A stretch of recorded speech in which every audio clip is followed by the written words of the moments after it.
You are standing in the middle of your kitchen.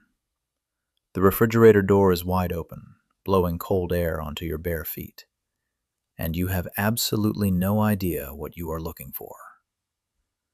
Or maybe you are at a gathering, nodding along as someone introduces themselves, and the second their name leaves their mouth, it vanishes from your mind, completely wiped, like it was never spoken. People notice this. They make the little jokes. They call you scatterbrained. They tease you for having the memory of a goldfish. Or they quietly assume you just do not care enough to pay attention. You probably laugh it off, but deep down, a very specific kind of guilt starts to build. You wonder if your brain is slipping. You wonder if you are just selfish. But here's the biological truth that no one tells you about this kind of forgetfulness. It has absolutely zero correlation with your intelligence. And it is not a sign of an apathetic character. Actually, the exact opposite is true. Your persistent inability to remember names, where you put your car keys, or what you were about to say is in direct proportion to how deeply you absorb the emotional environment around you. Your brain is not broken. It is currently being hijacked. Let us look at what actually happens when you walk into a crowded room. For a neurotypical, average empathy individual, entering a room is a straightforward data collection process. They register the physical layout.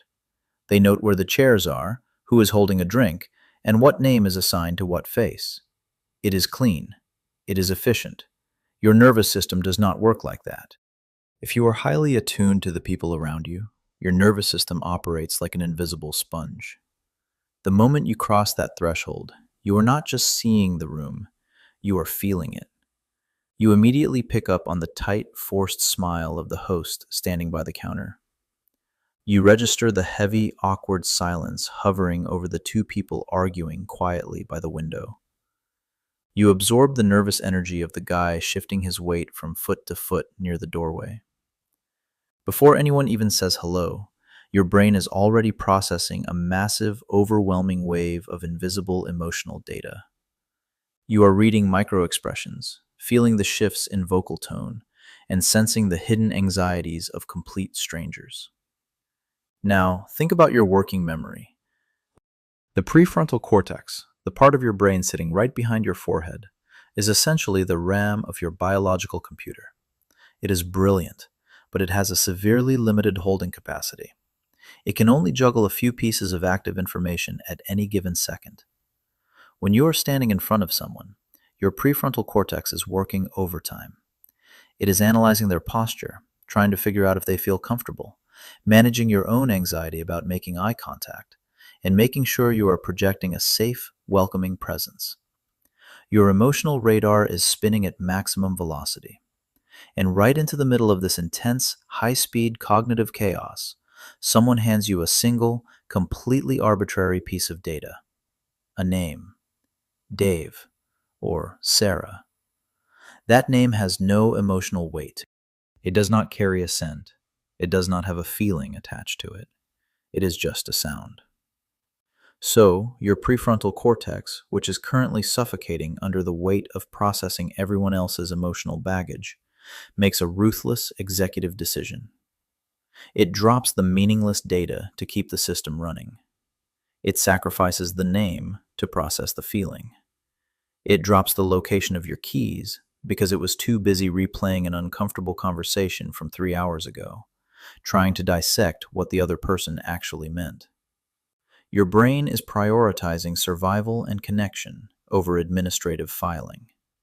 You are not losing your mind when you forget why you walked into a room. You are simply experiencing a system overload. You probably walked through the hallway, saw a crumpled piece of paper on the floor, suddenly remembered a deadline you missed, felt a spike of cortisol hit your chest, and by the time you reached the kitchen, the original mission of grabbing a glass of water was completely overwritten by that physical stress response. The exhaustion you feel at the end of the day is not because you did a lot of physical labor. It is the silent, crushing weight of a nervous system that never turns off its radar. You are carrying the invisible emotional weight of everyone you interacted with, leaving absolutely no cognitive space for the mundane details of daily life. This is where the injustice of it all really stings. Because your brain is working twice as hard as a normal person, yet you are the one getting labeled as thoughtless or detached. You internalize that external judgment. You start to believe that there is something fundamentally wrong with your character. You enter what psychologists call a shame spiral. Every time you lose your phone, every time you blank on a familiar face, it becomes just another piece of evidence proving that you are a mess. But let us look closely at what you actually do remember, because this is the ultimate proof that your memory is working flawlessly. You might not remember a person's name, but I guarantee you remember exactly how they made you feel. You remember the slight, almost invisible tremor in their voice when they briefly mentioned their childhood. You remember the exact look of quiet disappointment in your coworker's eyes during a meeting, even when they were smiling and nodding along. You remember the texture of the moment. You remember the emotional truth of the room, long after the superficial details have completely faded away. Your memory is not defective. It is just highly associative and deeply contextual.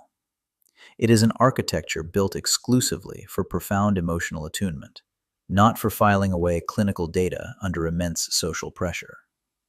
You are cataloging the human soul, while everyone else is just reading the name tags.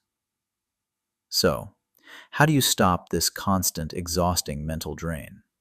How do you keep your mind from dropping the keys to your own life?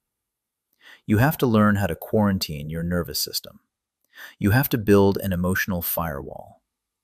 Right now, you are walking into every room with your emotional pores wide open, ready to unconsciously absorb the unspoken tension of every single stranger you meet. You are volunteering to carry baggage that does not belong to you. You have to start giving your prefrontal cortex a break. When you meet someone new, try consciously pulling your energy back into your own physical body. Feel your feet touching the ground. Tell yourself, silently but firmly, that their emotional state is not your responsibility to manage or fix. Focus entirely on the physical, mechanical sound of their name. Repeat it back to them out loud. Give your brain permission to completely ignore the emotional subtext for just 5 seconds so it can actually record the text. You are not a bad listener. You are not a careless friend. You are just listening to a frequency that most people cannot even hear. And sometimes that frequency is so loud, so overwhelming, that it completely drowns out everything else in the room. Forgive yourself for the dropped keys. Forgive yourself for the blank stares. Forgive yourself for the moments you seem lost in space. You are doing the best you can with a beautiful, sensitive nervous system that feels the entire weight of the world. If this deeply resonated with your personal experience, and you want to understand more about how your mind actually works behind the scenes, take a moment to subscribe to our channel. Hit the notification bell so you can join us on this continuous journey of psychological self-discovery. But this leaves us with a massive, lingering question. If your brain has already absorbed all this heavy, toxic emotional trash from other people today, how do you actually flush it out before it completely burns your nervous system down to the ground? We are going to unpack that exact survival mechanism in the next video.